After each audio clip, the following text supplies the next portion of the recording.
नमस्कार शेतकरी मित्रांनो, आज आपण मोसंबी पिकामध्ये मंगू या रोगावरती नियंत्रण करण्यासाठी दुसरी फवारणी कोणती करायची त्याविषयी चर्चा करणार आहोत. आपण सर्वप्रथम पेजला नवीन असेल तर अगोदर आमच्या पेजला फॉलो करून घ्या. शेतकरी मित्रांनो, आपण आता पहिली फवारणी नगाटाची व सल्फरची केली असेल. त्यानंतर शेतकरी मित्रांनो, मंगूच्या नियंत्रणासाठी आपल्याला दुसरी फवारणी करायची.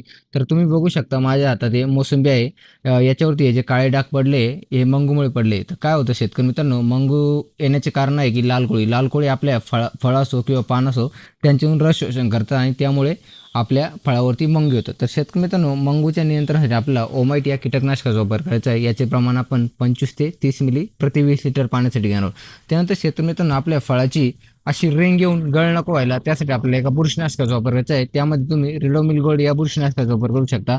त्याचे प्रमाण तुम्ही 40 ते 50 ग्रॅम प्रति 20 लिटर पाण्यासाठी घेऊ शकता.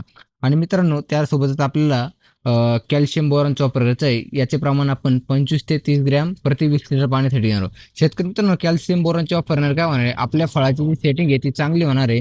त्यानंतर फळांची साईज वाढणार आहे, फळामध्ये चमक येणार आहे, वजन वाढणार आहे.